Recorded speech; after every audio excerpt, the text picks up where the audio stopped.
Hey, Domain Dave, cheapwinefinder.com. Again, like always. And today we've got actually a new wine from Trader Joe's. They're kind of been slacking on new wines lately. I show up and they had a couple.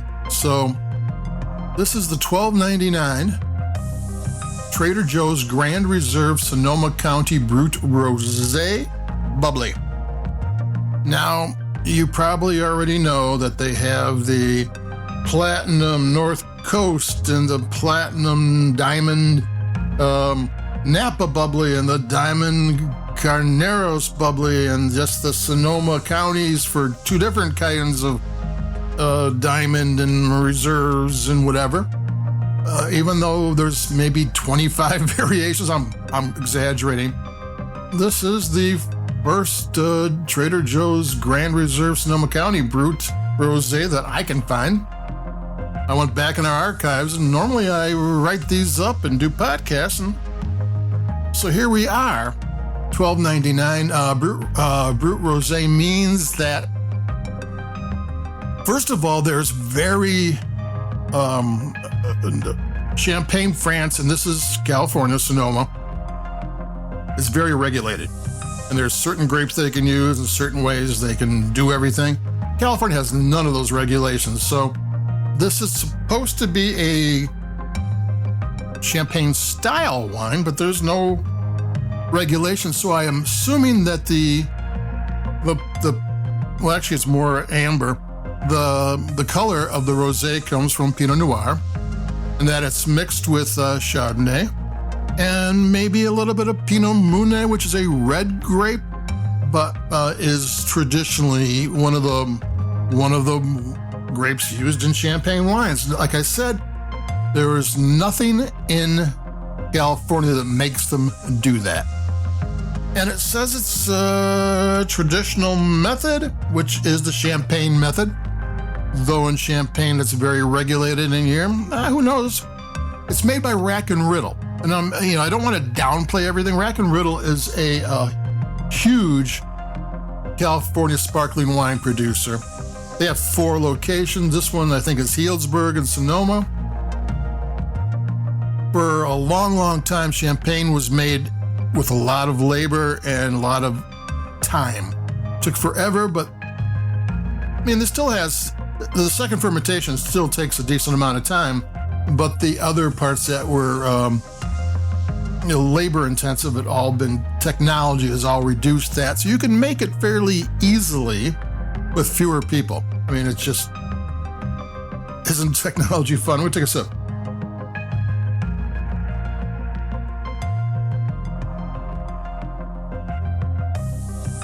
Nice and crisp. This is a tasty little bubbly. It's a little bit more relaxed. It's more California style bubbly than champagne style bubbly. I just went last Tuesday to a champagne seminar where we had 5 different champagnes, 4 or 5, and I was drinking like a 2012 champagne and a sweeter champagne and all these things, and those are tighter in terms of how the flavors are focused. And this one's a little bit more relaxed, little easier to get your head around.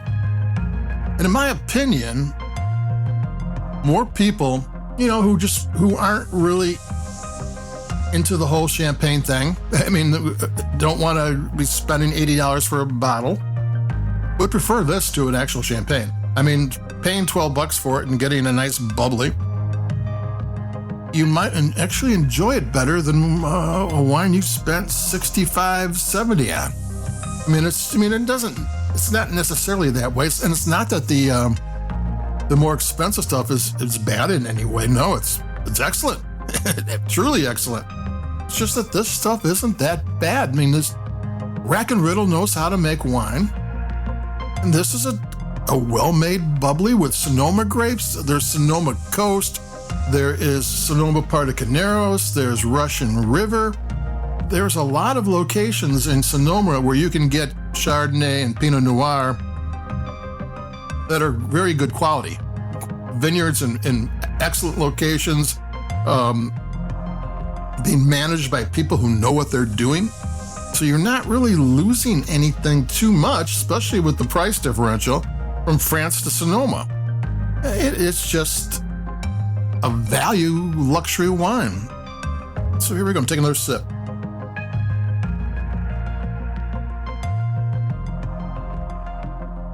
So here we go into the conspiracy theory part of this review. Typically, Trader Joe's has released their sparkling wines around the holiday season, November, the end of October, November, December, because that's where a lot of bubbly is sold. And here we've got a June release of sparkling wines. And I was thinking, okay, maybe it's for the 4th of July, 250th anniversary, but nope. The label's a new label for Trader Joe's. I mean, in terms of color, it's very black and gold. It looks very nice. That black and gold look great, but that's not to 4th of July. So there's a lot of wines being canceled. There's grape vineyards being pulled up. There's all sorts of tragic kind of things happening in California since the wines aren't selling like they used to sell.